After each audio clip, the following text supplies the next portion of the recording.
I'm gonna share everything, including my actual numbers, what my product is, and how much it actually costs to start selling on Amazon. Then I'm gonna share with you step by step how I created my product, because even though I made some really big mistakes, I still did something I'm really proud of. I created a product from scratch that I'm actually passionate about. Then at the end of this video, I'm gonna share with you the biggest mistake, the biggest financial mistake I've made in my life. And this one mistake has cost me over $100,000. So if you watch any part of this video, please stick around till the end, because knowing about this mistake could save you a lot of money. Now, this is not my first Amazon FBA product. My first product on Amazon has done over $1 million in sales online. But keep in mind, that number is revenue, not profit. When someone wants to brag about how good their business is doing, usually they'll share the revenue number, and they don't usually share all the costs and fees associated with starting and running a business. And you can do $1 million in revenue and still lose money once you calculate all the fees. And my goal with this video and every video I do is to be 100% honest, 100% transparent. So I'm gonna share with you all the fees that I actually had to pay, all the different costs associated with running a business. And in the last 2.5 years or so of selling this one product, I've done a little over $900,000 in revenue on Amazon.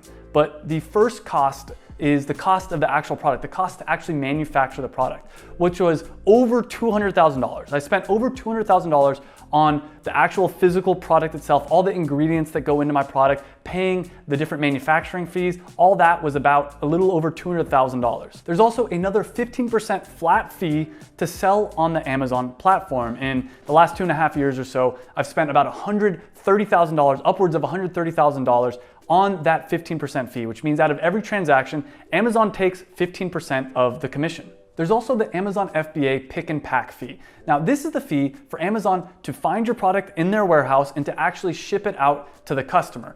And this depends on the size of your product. For me, this fee is about $4 or so a unit. And I spent over $130,000 in the last 2.5 years on this one fee alone. And as you can see, the fees start to add up. So as impressive as it sounds when someone says, oh, I did $1 million in revenue or whatever they say, the fees can add up really quickly. The next fee is just other random fees. There's storage fees. There's all kinds of other random fees. I spent almost $35,000 in storage fees and other random fees on the Amazon platform. Another optional fee is Amazon's PPC. And Amazon's PPC is one of the best ways to advertise your product, but it can add up very quickly. I spent about $57,000 in these last 2.5 years on Amazon PPC fees. And even after all these other fees, there's just more costs associated with running a business. Things like cost of starting an LLC and running an LLC. For me, it's hiring virtual assistants. I have a team of 3 virtual assistants that manage my Amazon account for me and manage my social media. That adds up, and I probably spent about $20,000 in just other random fees associated with running a business. Now, once you calculate all these different fees, in this last 2.5 years or so, I've done close to $300,000 profit with this one product. And what's crazy about that is I did this while actually traveling and enjoying my life for these last few years. And I'm not saying this to brag, because trust me, I've made a lot of mistakes, but I'm only sharing this to let you know what is possible. Now, I'm very grateful for my first product. It's done very well for me, but this product, my second product, has been a very different story. It's already cost me a lot of money just to get started, and I've made a lot of mistakes. Honestly, it's been a huge struggle just to get this product launched. Now I'm gonna share with you how I made this product, as well as all the mistakes I made so you can avoid making them. And what happened to me is, after launching my first product, I hit my goal of $300 a day passive income, and I kind of stopped focusing on Amazon. I started focusing on this YouTube channel, because for me, teaching other people how to do what took me a very long time to do is more rewarding than just going out and trying to make money with my Amazon business. But because I stopped focusing on my Amazon business, slowly competitors started coming into my space, started creating very similar products. And at first, it didn't matter, because I was the first product like my product on Amazon. And so there was a pie, right? And as more competitors came in, the pie kind of grew, because not that many people knew about my style of products, like healthy keto snacks. And those companies, those competitors, were spending money on marketing and letting more and more people know that this is a really cool product category. And because my product was the first one like it on Amazon, the first one really like it in the world, my sales stayed pretty steady, and actually even increased, even though I wasn't really working on my Amazon business. And I kept making that $300 a day passive income for the first 2 years after I launched my product. But slowly, as more and more competitors came in, my sales numbers kind of started to drop. On top of that, my manufacturer told me that they were gonna raise the price to produce my product basically by 5x. Their manufacturing fee was gonna be 5 times higher, which made my profit margins a lot smaller. And right around this time too, I had just launched a course about Amazon, and I realized that I was teaching people how to sell on Amazon, even though my Amazon sales were going down. And with that, I decided to launch another product on Amazon. Now, my first product is original performance nut butter. There's no flavor to it other than like the nuts themselves. So what I realized is that people want a chocolate flavor. So I came out with this idea of cacao performance nut butter. And part of this was I needed to find a new manufacturer because, as I said, my manufacturer wanted to raise my price. And the only manufacturer I could find that fit my needs, they had a requirement that I'll have to produce 5,000 units every other month, which is about double the number of units that I'm currently selling.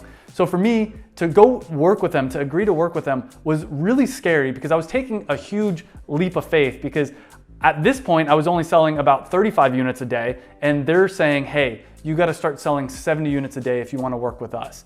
And I ended up having to fly out there, which was the first expense. That was a few $100s to fly out to meet with them. And I signed the contract to agree to work with them. Now, there was some clause that I could always exit if a few months later I wasn't able to meet the demand. But to me, this was motivation to start focusing a little bit more on my Amazon business and actually grow it because I know it has a lot of potential and I want to grow the sales. So by signing this contract, it kind of forced me to get out of my comfort zone and focus more of my energy on it. And right away with signing the contract, the first thing I did is I had a lawyer look over it, which was about $200. On top of that, there is an initial fee just to work with this company, which is close to $4,000. And this pays for all their startup costs, all the different documentation they have to do.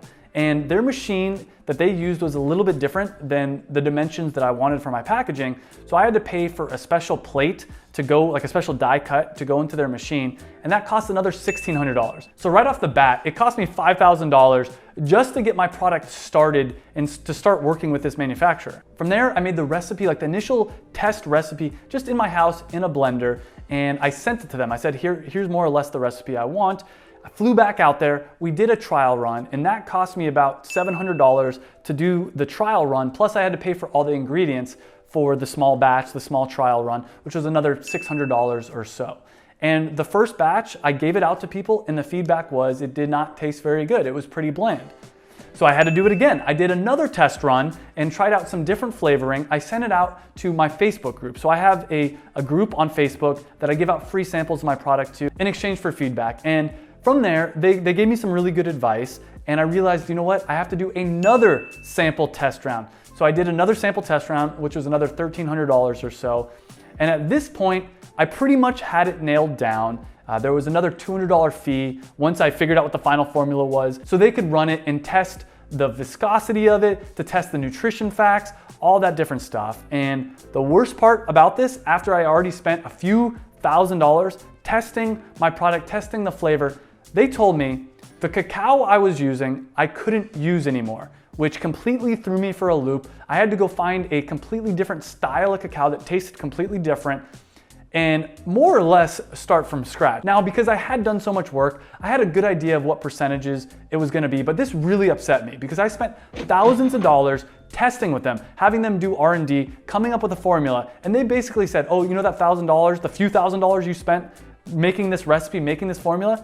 Yeah, sorry, you're not allowed to use that recipe at our manufacturing facility.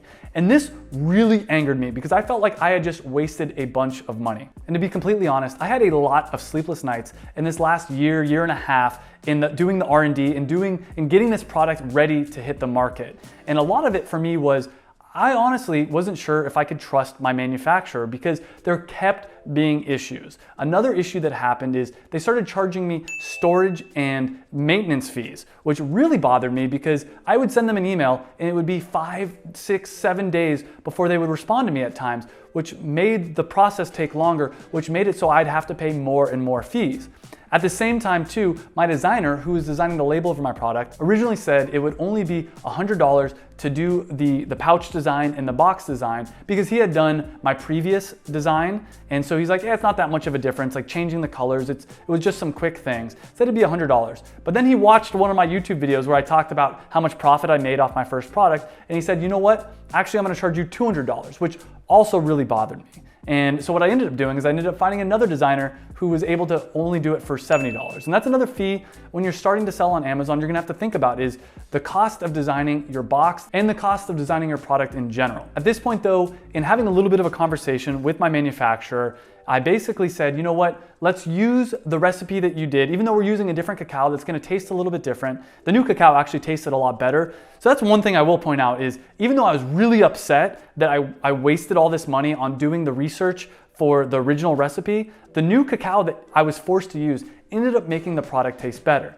Then the next cost for me, where I had to pay for the film, the actual film, the pouch film, then I also had to pay for the boxes, I had to pay for all the nuts that get ground up, and I had to pay another maintenance fee. And this fee was around, I think, $1,600 or so for them to make just 300 units. And at this point, I had already spent over $16,000 just to get my first 300 units. And I was really upset because there had been so many issues with my manufacturer along the way. And the truth is, I held my tongue because there's not that many people that can produce my product the way that I want it to be made. And he's one of the only people that can do it.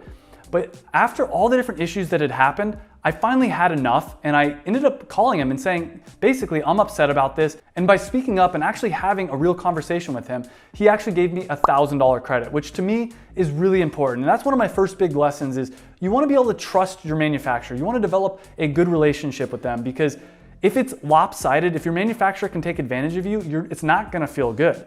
And so in total, just to start my product, it cost me over $15,000. Now, that isn't typical. Usually to start selling on Amazon, it's gonna cost you around $3,000, maybe all the way up to $15,000. And I did a video talking in depth about what it actually costs to sell on Amazon. My product is a lot more complicated, it's a lot harder than most people's product, and I'm trying to do it at a much bigger scale. And so for me, that money, to be honest with you, it felt like I lost it. And this is something that nobody tells you about entrepreneurship, that even though a lot of people are gonna say, oh, well, you invested in your company, you invested in the research and development, all that different stuff. And yes, that's true if my company ends up doing well. If when I launch this product next week, it ends up blowing up, then we're gonna look back and say, wow, that was such a smart investment. But what nobody tells you is that's not how it feels. In this moment right now, I'm terrified because I don't know if this product's gonna do well. I have a strong feeling it will, but we won't know until I launch it. And as I said, I've had a lot of sleepless nights, and for me, it's even worse because I'm terrified because I share everything on this YouTube channel, everything I do on Amazon, and it's kind of scary because if my product ends up not doing well and people look at my Amazon business and say, hey, how are you trying to teach other people to do this when you're not even being successful? That's part of the scary part about being so transparent. But to me, this kind of makes it fun, and I think it's more important to try to show people the real ups and downs than sugarcoat everything that happens. I do want to share with you the 3 biggest mistakes I made, including the one mistake that cost me over $100,000. The first mistake I made in launching this product was not launching it as a Kickstarter first. If you follow my channel before, you know my first product, I ended up launching as a Kickstarter before I launched it on Amazon, and I raised over $15,000 on Kickstarter. And why that's so important, first off, the money is very helpful because that money helps you to produce your initial production run. But on top of that, what's more important is it gives you confidence. Because for me, the fact that I was able to sell $15,000 worth of my product as a pre-launch, months before it was gonna be available, like months before I could send it out to people, that was a really clear sign that I had a good idea. And if I would have done this with this product, all this stress, all this anxiety, I wouldn't have been worrying because I would have known from the very beginning that it was a winning product, or if the Kickstarter didn't do well, I wouldn't have tried to create this product. The next mistake I made was not fully understanding the contract. To be fair, I hired a lawyer, I thought I understood the contract with the manufacturer, but it turns out there was a lot of little I don't want to say hidden fees, but to me, things that I didn't understand about the way it worked in working with my manufacturer. And my big piece of advice when working with a manufacturer is ask them from the beginning, how much is it going to cost me to get my first 300 units, to get my first 5,000 units, whatever you're doing, and ask them to list out every single fee, every single cost so that there's nothing hidden. And if for some reason they break that, maybe even make them sign a contract saying that you're able to get that money back or something like that. But understanding your contract and actually having a really good feeling with your manufacturer, having a really good connection with your manufacturer is very important. And finally, the third and biggest mistake financially I've made in my entire life was waiting so long to launch this product. Because you see, this product, I hope, based on my calculations, is gonna make me $10,000 profit a month. And it took me about 1.5 years to launch this. If I could have maybe gone a little bit faster, even if I would have made mistakes, if I could have launched this product, let's say 6 months earlier, even if I would have made double the amount of mistakes, I still would have made a really big profit, because every month I'd be making that $10,000 profit, even if I would have made $30,000 worth of mistakes. And that's the biggest thing. If I could reach out and shake you, it's start now, because every month that goes by that you're not starting on your business, that you're not launching your product, you are losing money. And as I mentioned, I do have a free Amazon FBA course. You can click here to find out how to get my course for free. So click on that video. I hope to see you in the next video. And most importantly, remember to enjoy the journey. It's not always going to be easy, but always try to remind yourself to enjoy the journey.